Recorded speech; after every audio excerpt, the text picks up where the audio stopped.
Lockdown की तिमाही यानी अप्रैल जून में दिल्ली एनसीआर में एक भी फ्लैट को खरीदार नहीं मिला। ये दावा रियल एस्टेट की दिग्गज रिसर्च एजेंसी नाइट फ्रैंक की छमाही रिपोर्ट में किया गया है। इस रिपोर्ट के मुताबिक देश के 8 बड़े रियल एस्टेट मार्केट्स में जनवरी जून छमाही में घरों की बिक्री 54% लुढ़क गई है। इस दौरान नए घरों के लॉन्च 46% लुढ़क गए हैं, जबकि लॉकडाउन की तिमाही यानी अप्रैल जून में नए लॉन्च 90% लुढ़के हैं। अप्रैल जून तिमाही में घरों की बिक्री तो 84% जा लुढ़की है।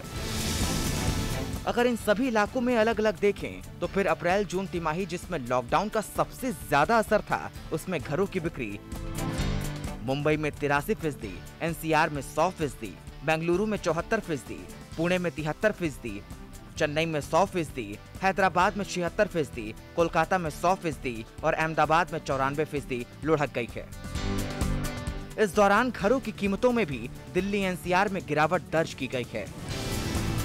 जनवरी जून 2019 में जहां दिल्ली एनसीआर में औसत कीमत 4,400 रुपए प्रति वर्ग फीट थी, वहीं इस साल की पहली छमाही में दिल्ली एनसीआर में घरों के दाम 255 रुपए घटकर 4,145 रुपए प्रति वर्ग फीट रह गए।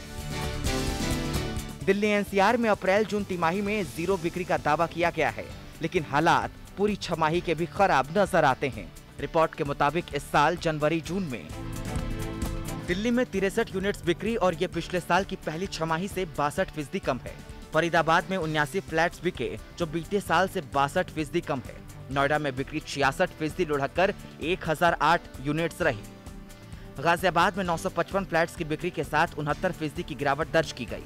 गुरुग्राम में 69% घटकर बिक्री 1456 फ्लैट्स पर सिमट गई। ग्रेटर नोएडा में बिक्री सबसे ज्यादा 78% घटी और यहाँ 1885 फ्लैट्स बिके। हालांकि इस रिपोर्ट पर जानकारों की अलग अलग राय है और उन्हें हालात इतने भी खराब नजर नहीं आते। खासकर आने वाली छमाही में तो बिक्री बढ़ने का दावा किया जा रहा है।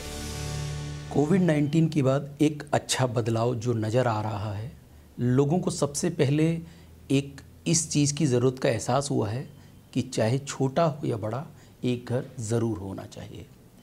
और अगर हम एक कस्टमर पॉइंट ऑफ व्यू से भी देखें तो इस वक्त जो प्राइजेज़ हैं वो भी काफ़ी कम हैं।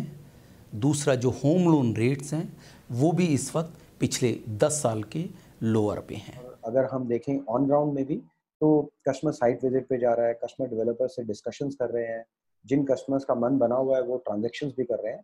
और मेरा मानना ये है इन ट्रांजैक्शंस के पीछे जो सबसे बड़ा ड्राइवर है, काफ़ी अट्रैक्टिव स्कीम्स दे रहे हैं डेवलपर, काफ़ी अच्छे डिस्काउंट्स अवेलेबल है मार्केट में फॉर सीरियस बायर्स।